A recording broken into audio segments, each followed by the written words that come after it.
What's up guys? I hope you are doing well. I am Veer. Welcome to stellar family. तो कैसे हो दोस्तों? मैं आशा करता हूँ शानदार तरीके से आप लोग अपनी लाइफ को एंजॉय कर रहे हो, अपनी सेहत, फैमिली और पढ़ाई का ध्यान काफ़ी अच्छे से रख रहे हो। देखिए आज ये जो लेक्चर है, मैं थोड़ा बाहर आया होता तो इसलिए वजह से यहाँ पर ये लेक्चर भी बाहर ही रिकॉर्ड कर रहा हूँ गाड़ी में बैठकर।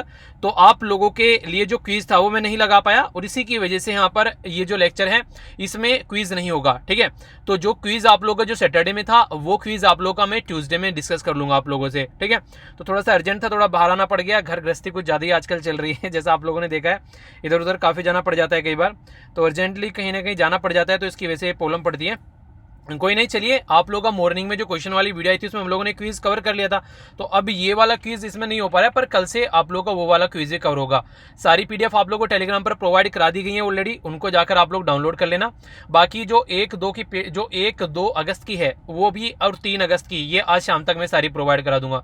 तो आप लोग ये सारी चीज़ें कंप्लीट हो जाएंगी। फिर आगे देखते हैं और क्या क्या चीज़ें करनी है। जैसे कि एक वीडियो मैंने आप लोगों को बोली थी कि न्यू एजुकेशन पॉलिसी पर आप लोगों की लेकर आऊंगा, तो उस वीडियो में मैं पूरी एजुकेशन पॉलिसी कवर करूंगा अपनी कंट्री की, जो फिलहाल अभी हमारी कंट्री में देखने को मिल रही है।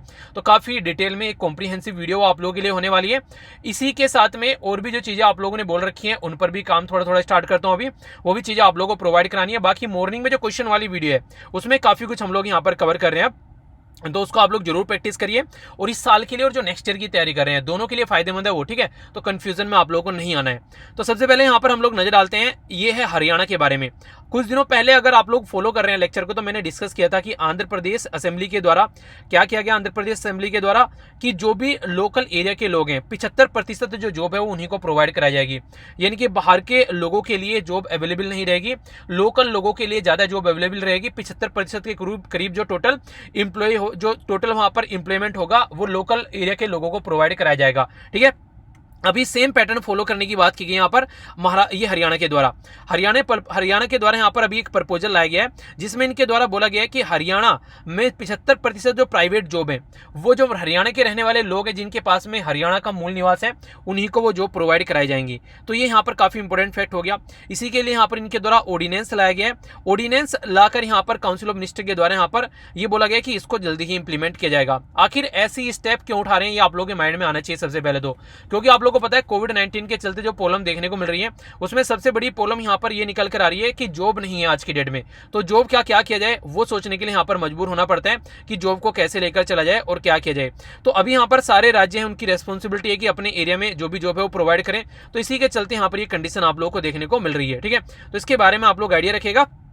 तो पहले यहाँ पर ये आंध्र प्रदेश में देखने को मिल रहा था, अभी यहाँ पर ये सिमिलर काइंड ऑफ सिचुएशन आप लोगों को ये हरियाणा में देखने को मिल रही है। तो इसके चलते जो 75% जो जॉब है वो लोकल एरिया के लोगों को प्रोवाइड कराई जाएगी, लोकल कैंडिडेट के लिए यहाँ पर लेकिन एक सैलरी का क्राइटेरिया रखा गया है। सैलरी यहाँ पर कितनी होनी चाहिए? 50,000 पर मंथ। यहाँ पर वेरियस जो प्राइवेट कंपनीज है उनमें जो सैलरी है 50,000 पर मंथ के हिसाब से यहाँ पर काम चलेगा। यानी कि कहने का मतलब यहाँ पर ये है, अगर आप लोग देखेंगे कि जो भी प्राइवेट कंपनीज है, सोसाइटी है, ट्रस्ट है या फिर कोई पार्टनरशिप में कोई फर्म है, तो वहां पर ये आप लोगों को कंडीशन नजर आएगी कि 50,000 तक की जो सैलरी वाली जॉब है इनको प्रोवाइड करा जाएगा लोकल एरिया के लोगों को। पर लेकिन यहाँ पर एक कंडीशन और है, ऐसा भी नहीं है, मान लीजिए आप लोग राज्य के बारे में बात कर रहे हैं तो डिस्ट्रिक्ट वाइज भी थोड़ी कंडीशन आप लोगों को देखने को मिलेगी। ऐसा नहीं है कि एक ही डिस्ट्रिक्ट के सारे लोगों वहां पर भर लिया जाएगा। तो यहाँ पर बात की जा रही है कि जो रिक्रूटमेंट यहाँ पर ये किया जाएगा तो 10% ओनली एक डिस्ट्रिक्ट के लोग वहां पर होने चाहिए। अगर कोई जॉब हरियाणा के अंदर निकल रही है तो 10% से ज्यादा नहीं होने चाहिए। अगर 10% से ज्यादा लोग यहाँ पर होंगे तो इसका मतलब ये होगा किसी पर्टिकुलर लोकल के एक ही डिस्ट्रिक्ट के लोगों को आप लोगों ने भर लिया। तो एक प्रॉपर वे में क्राइटेरिया यहाँ पर रखा गया है। तो इसके चलते ये क्लोज जो है ये प्रोवाइड करा रही है। पर लेकिन इसके लिए एक ऑल्टरनेटिव भी है, अगर मान लीजिए एक डिस्ट्रिक्ट में यहाँ पर इतने अच्छे लोग आप लोगों को नहीं मिलते हैं तो दूसरे डिस्ट्रिक्ट से भी आप लोग जाकर लोगों को यहाँ पर ले सकते हैं इस पर्टिकुलर जॉब के लिए।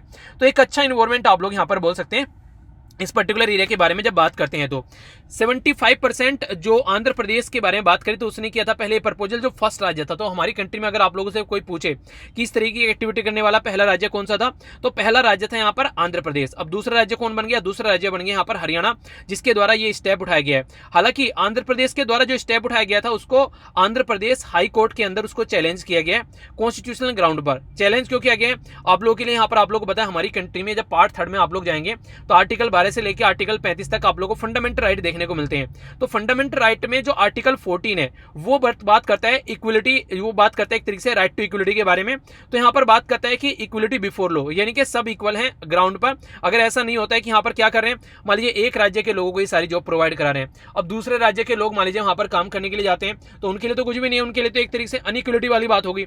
इतने लार्ज स्केल पर आप लोग ऐसा कैसे कर सकते हैं, ये सोचने वाली बात है। आर्टिकल 19 जो यहाँ पर ये प्रोटेक्शन ऑफ सर्टेन राइट, जो प्रैक्टिस प्रोफेशन मान लीजिए कोई अपने राज्य में काम नहीं करना चाहता है, दूसरे राज्य में जाकर काम करना चाहता है, तो हमारी कंट्री में आर्टिकल 19 साफ साफ कहता है कि आप लोग कंट्री में कहीं भी जाकर काम कर सकते हैं। पर लेकिन अगर उनको काम मिलेगा ही नहीं तो फिर क्या कंडीशन यहाँ पर बनेगी, तो वो भी सोचने वाली यहाँ पर कंडीशन होगी। तो उसी के बारे में यहाँ पर बात की जा रही है, क्योंकि जो इक्वलिटी वाली बात आती है, अगर इक्वलिटी नहीं होगी लॉ के लिए तो फिर देखिए हर एक कंट्री में किसी के साथ भी कुछ भी गलत किया जा सकता है। यानी कि एक पर्टिकुलर ऐसा भी हो सकता है किसी पर्टिकुलर पर्सन ने एक पर्टिकुलर क्राइम किया, बार बार एक ही सिंगल क्राइम के लिए उसको लिए सजा दी जा रही है और दूसरे को फ्री छोड़ दिया जा रहा है, तो ये सही नहीं होगा। तो इसी के चलते यहाँ पर ये सारी बात बोली जाती है, ठीक है। तो इसके बारे में आप लोग हल्का सा आइडिया रखेगा। इंपॉर्टेंट क्वेश्चन यहाँ पर बन जाता है कई बार आप लोगों के लिए इस पर्टिकुलर मुद्दे के ऊपर, ठीक है।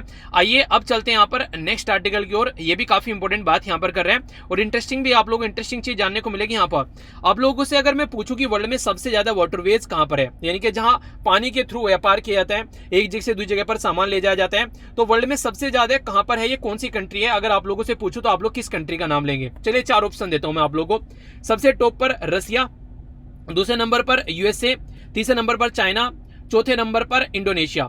तो कौन सी कंट्री का नाम आप लोग यहाँ पर लेंगे? 4 ऑप्शन में से आप लोग एक ऑप्शन चूज करना है आप लोगों को कि वर्ल्ड में सबसे ज्यादा जो शिपिंग के थ्रू सामान इधर उधर ले जाते हैं वो कौन सी कंट्री है, ये आप लोग को बताना है। देखिए ये सारी चीजें ना आप लोग के माइंड में क्लैरिटी लेकर आएगी कि हाँ आप लोग किस तरीके से चीजों को देखते हो, क्योंकि इस तरीके से अगर आप लोग इस तरीके से मान लीजिए हमारी कंट्री में वाटरवेज के बारे में कुछ लिखने के लिए आता है और ये सारी चीजें आप लोग के माइंड में क्लियर है, तो आप लोग अच्छे से उस चीज को समझा पाओगे कि हाँ ऐसा कुछ यहाँ पर देखने को मिल रहा है, ठीक है। तो उसी के बारे में यहाँ पर बात की जा रही है। हमारी कंट्री में वाटरवेज को बढ़ाने के लिए अभी आप लोग क्वेश्चन को अटेम्प्ट कीजिए, फिर मैं आप लोग को आंसर बताता हूँ। ये वाला आर्टिकल कंप्लीट करने के बाद में बोला जा रहा है कि मिनिस्ट्री ऑफ शिपिंग के द्वारा यहाँ पर अभी डिसाइड किया गया है कि एक तरीके से वेव किया जाएगा, यानी कि एक तरीके से छूट दी जाएगी। वाटरवेज को अगर कोई यूज करता है जो चार्ज लगता है इमीडिएट इफेक्ट से, उसको यहाँ पर हटा दिया गया है। ये जो चार्ज हटाया जा रहा है 3 साल के लिए हटाया जा रहा है। अभी क्या होता है, जो टोटल कार्गो टैरिफ जो ट्रैफिक आप लोग लेकर चल रहे हैं, यानी कि जो सामान आप लोग लेकर चल रहे हैं उसका 2% आप लोगों को यहाँ पर चार्ज देना पड़ता था, पर लेकिन अभी ये चार्ज जो हटा दिया गया 3 साल के लिए। तो सबसे पहले ये काम कौन करता है? मिनिस्ट्री ऑफ शिपिंग करती है। मिनिस्ट्री ऑफ शिपिंग किसके अंडर में आती है? ये नितिन गडकरी जी के अंडर में आती है। तो अभी 2% से इनके द्वारा हटाने की बात की जा रही है। तो इसके चलते हमारी कंट्री में क्या होगा कि लोग जो है नेशनल वाटरवेज को और तरीके से यूज करेंगे और ज्यादा लार्ज स्केल पर इनको यूज किया जाएगा। तो ये एक अच्छी चीज आप लोग देखने को बोल सकते हैं। तो नेशनल वाटरवेज को यहाँ पर एक तरीके से और ज्यादा अच्छे से यहाँ पर यूटिलाइज किया जाएगा। तो इसके चलते टारगेट भी यहाँ पर हमारी कंट्री में आगे आने वाले टाइम पर रखा जा रहा है। अभी 72 मिलियन मीट्रिक टन हम लोग सामान लेकर जाते हैं, तो आने वाले टाइम में इसको 110 यानी कि 110 मिलियन मीट्रिक टन की बात की जा रही है 2022-23 तक। तो एक अच्छा टारगेट आप लोग यहाँ पर बोल सकते हैं इसको, क्योंकि आज की डेट में हमारी कंट्री में जो नदियां हैं उनको इतना इफेक्टिवली यूटिलाइज नहीं किया जा रहा है जितना दूसरी कंट्री में उनको इफेक्टिवली यूटिलाइज किया जाता है। अगर आप लोगों से अब क्वेश्चन के आंसर के बारे में मैं बात करूं तो सबसे ज्यादा जो वाटरवेज है वो यहाँ पर देखने को मिलता है किसके लिए? चाइना के अंदर। चाइना में सबसे ज्यादा वाटरवेज यूज किए जाते हैं। चाइना की जो नदियां हैं वो सबसे शानदार तरीके से चाइना यूज करता है। दूसरे नंबर पर रसिया है, तीसरे नंबर पर ब्राजील, चौथे नंबर पर है पूरा यूरोपियन यूनियन, या फिर आप लोग बोल सकते हैं यहाँ पर यूनाइटेड स्टेट ऑफ अमेरिका, क्योंकि उसमें तो यूरोपियन यूनियन में तो बहुत सारी कंट्री होगी, 27 कंट्री होगी। और अगर आप लोग आज के डेट में यूके को बाहर मानने लगे हैं तो ठीक है। फिर यहाँ पर 5वें नंबर पर है इंडोनेशिया और 6ठे नंबर पर है हमारी कंट्री। तो यहाँ पर ये कंट्री आप लोगों को देखने को मिलेगी और ये सारा डेटा जो है ये आप लोगों को मैं विकिपीडिया के बेस पर बता रहा हूँ, ठीक है। तो इसमें कोई कंफ्यूजन नहीं होना चाहिए। तो ये सारी इंफॉर्मेशन कई बार आप लोग, जैसे कि आप लोग लिख रहे हैं वाटरवेज के बारे में, इंडिया के बारे में अगर आप लोग लिख रहे हैं, ठीक है, तो आप लोगों के सामने एक तरीके से कई सारे पॉइंट रहेंगे कि हाँ इंफ्रास्ट्रक्चर में हम लोग वाटरवेज को भी डेवलप कर सकते हैं, ठीक है। तो इस तरीके से आप लोग इसको देखिए अगर आप लोग अपनी कंट्री के बारे में बात करते हैं तो इसी के बारे में ये कुछ बातें हैं जो आप लोग इसके बारे में आइडिया रख सकते हैं। बाकी हमारी कंट्री में टोटल कितने नेशनल वाटरवेज हैं उनके बारे में आप लोग बताइएगा, थोड़ा सा पढ़िएगा उसके बारे में। इंटरेस्टिंग फैक्ट आप लोगों को जानने को मिलेगा। काफी कुछ इस एरिया में भी हमारी कंट्री में काम किया जा रहा है आज की डेट में। वैसे अगर आप लोग जाकर सर्च करेंगे तो 100 से ज्यादा आप लोगों को देखने को मिल जाएंगे, पर नेशनल वाटरवेज जो है सबसे बड़ा है हमारी कंट्री में। नॉर्मल सी बात है, कौन सी रिवर का होगा वो गंगा रिवर से रिलेटेड होगा।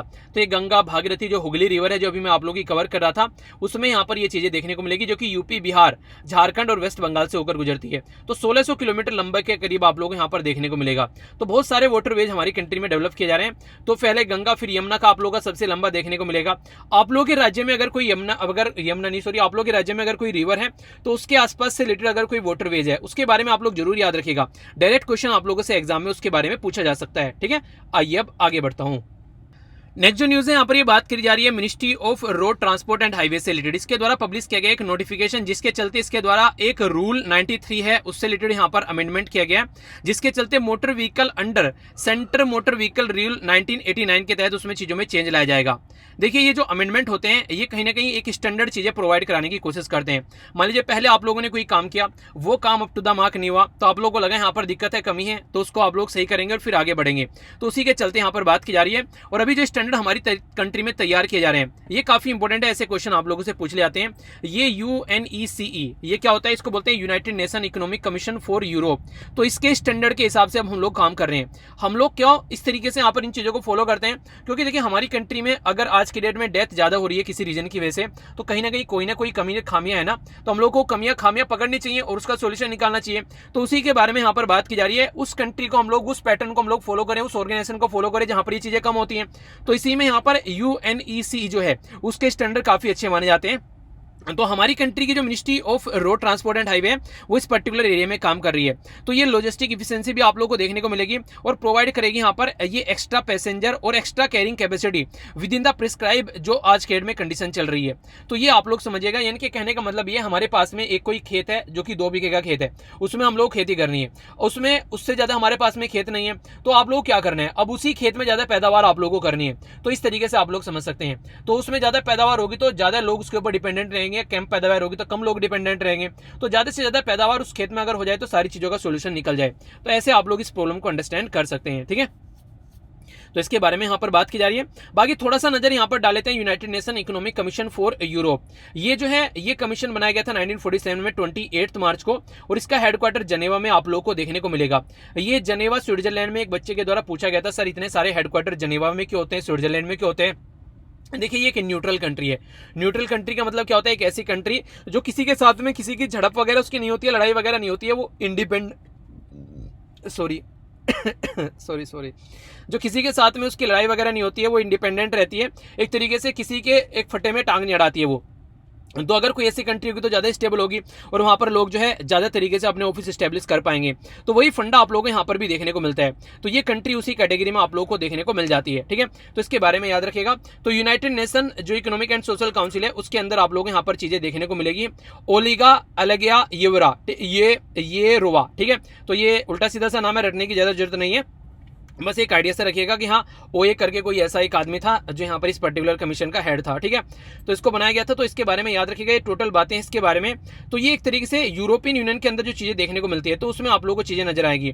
56 मेंबर है यहाँ पर यूरोप के और नॉर्थ अमेरिका और एशिया के। इसके अंदर ऐसा नहीं है कि यूरोप के ही मेंबर आप लोगों को देखने को मिलेंगे जो इस पर्टिकुलर पैटर्न को फॉलो कर रहे हैं। तो जब ये फॉलो कर रहे हैं यहाँ पर इनको फायदा दिख रहा होगा, फायदा नहीं दिखता तो ये फॉलो नहीं करते। तो इसलिए हम भी यहाँ पर कुछ ना कुछ इसे सीखकर हम लोग चीजों को आगे बढ़ा सकते हैं, ऐसा आप लोग यहाँ पर इसको लेकर समझ सकते हैं। ये एक अच्छी बात आप लोग बोल सकते हैं। हमारी कंट्री में अगर आप लोग देखेंगे, कोई पूछे कि सबसे बड़ा वर्ल्ड में पोस्ट ऑफिस का नेटवर्क कहां पर है, तो वह है हमारी कंट्री में।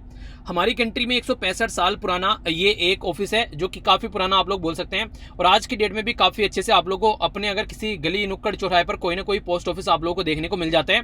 तो ये एक ऐसा एरिया है, अगर कोई स्कीम इंप्लीमेंट करनी होती है तो हम आसानी से पूरी कंट्री में उसको इंप्लीमेंट कर सकते हैं अगर पोस्ट ऑफिस के थ्रू हम लोग जाते हैं। इसीलिए जब हमारी कंट्री में फाइनेंशियल इंक्लूजन की बात की गई कि लोगों के पास में बैंक अकाउंट होना चाहिए, तो ये बोला गया कि क्यों ना पोस्ट ऑफिस को ही बैंक में हम लोग कन्वर्ट कर दें, तो ये सबसे अच्छा एक तरीका माना गया। तो यहाँ पर डिपार्टमेंट ऑफ पोस्ट के द्वारा एक्सटेंड किया गया ऑल स्मॉल सेविंग जो स्कीम है अप टू द जो ब्रांच पोस्ट ऑफिस है उसके लेवल पर। तो हमारी कंट्री में जो नॉर्मल तरीके से आप लोग देखिएगा तो लगभग आज के डेट में बोला गया है कि 1,31,113 जो ब्रांचेज है पोस्ट ऑफिस की जो कि फंक्शन कर रही है रूरल एरिया में, यानी कि गांव वाले एरिया में। आप लोग ये समझिए कि गांव वाले एरिया में डायरेक्ट हम लोग चीजों को पहुंचा सकते हैं अगर हम लोग काम करते हैं पर्टिकुलर यहाँ पर पोस्ट ऑफिस के साथ में मिलकर। तो कितना अच्छा फंड आप लोग यहाँ पर बोल सकते हैं। तो बहुत सारी ऐसी स्कीम है जैसे प्रोविडेंट फंड हो गया, मंथली इनकम स्कीम हो गया, नेशनल सेविंग सर्टिफिकेट हो गया, किसान विकास पत्र हो गया, सीनियर सिटीजन सेविंग स्कीम हो गया। तो ये सारी स्कीम अगर हम लोग पोस्ट ऑफिस के थ्रू प्रोवाइड कराएं तो लोगों के घरों तक हम लोग ये स्कीम पहुंचा सकते हैं, उनके लोकल एरिया में ये स्कीम जा सकते हैं। तो इसलिए यहाँ पर ये काफी इंपॉर्टेंट माना जाता है। डिसीजन है यहाँ पर इंपावर करने के लिए जो रूरल इंडिया को, ताकि ऑल पोस्ट ऑफिस जो सेविंग से रिलेटेड यहाँ पर डोर स्टेप पर उनके घर पर ये चीजें देखने को मिल जाए। तो एक अच्छी बात आप लोग यहाँ पर इसको बोल सकते हैं। और इस तरीके से अगर चीजें फॉलो कर पाते हैं तो एक अच्छा पैटर्न भी आप लोग इसको यहाँ पर बोल सकते हैं। क्योंकि सबसे अच्छी बात यहाँ पर ये है कि देखिए जो सर्विस होती है ना वो बंद तो जाती है। जैसे अभी नेशनल एजुकेशन पॉलिसी के बारे में आप लोगों ने सुना है, नेशनल एजुकेशन पॉलिसी बंद तो गई है, पर लेकिन कितने अच्छे से हम लोग उसको इंप्लीमेंट कर पा रहे हैं वो यहाँ पर सबसे बड़ा इंपैक्ट डालेगा। और एक चीज और मैंने आप लोगों को बोला था, रेक्टिफाई कर लीजिएगा, नेशनल एजुकेशन पॉलिसी को मैंने स्टेट लिस्ट में बोल दिया था गलती से, पर लेकिन वो कॉन्करेंट लिस्ट में आती है, यानी कि स्टेट और सेंटर दोनों के ऊपर लॉ बना सकते हैं, ठीक है, जो कि 7th शेड्यूल के अंदर आप लोगों को देखने को मिलता है। तो इसके बारे में ये जरूर याद रखिएगा, क्योंकि डायरेक्ट क्वेश्चन बन जाएगा आप लोग यहाँ से निकल के, तो आप लोग के माइंड में कोई कंफ्यूजन इससे रिलेटेड नहीं होना चाहिए। पूछ लेंगे कि स्टेट लिस्ट के अंदर आता है एजुकेशन या फिर किसके अंदर आता है, तो कौन कैंड लिस्ट के लिए अंदर आता है। इसी के चलते यहाँ पर सेंटर के द्वारा जो लॉ बनाया गया है, अब यहाँ पर स्टेट उसको इंप्लीमेंट करेंगे, तो देखते हैं कितने अच्छे से हम लोग इसको इंप्लीमेंट कर पाते हैं। पोस्ट ऑफिस के बारे में बात करें, आप लोगों से पूछे कि हमारी कंट्री में जो इंडियन पोस्ट है वो किस मिनिस्ट्री के अंडर में आता है, तो ये भी आप लोगों से क्वेश्चन पूछ ले आते हैं, कौन है इसके रेस्पॉन्सिबल मिनिस्टर, तो ये है रविशंकर प्रसाद, ठीक है, तो ये भी याद रखिएगा। तो यहाँ पर जो कम्युनिकेशन मिनिस्ट्री है उसमें आप लोगों को देखने को मिलेगा ministry of communication, parent ministry है। 1854 में, यानी कि 165 साल पहले इसको बनाया गया था। हेडक्वार्टर इसका आप लोग को न्यू दिल्ली में देखने को मिलेगा। टोटल जो बजट है लगभग यहाँ पर जो पोस्ट ऑफिस है उसका हम लोग प्रोवाइड कराते हैं 11,000 करोड़ के करीब हम लोग यहाँ पर, ताकि सारे जो पोस्ट ऑफिस वगैरह हैं वो फंक्शन हमारी कंट्री में कम करते रहे, ठीक है। तो इस तरीके से आप लोगों से कई बार चीजें पूछ ली जाती हैं, तो थोड़ा सा आप लोग आइडिया रखा कीजिए उसके बारे में कि वर्ल्ड में सबसे बड़ा पोस्ट ऑफिस का नेटवर्क इंडिया के अंदर है, तो कोई कंफ्यूजन उससे रिलेटेड माइंड में नहीं होना है।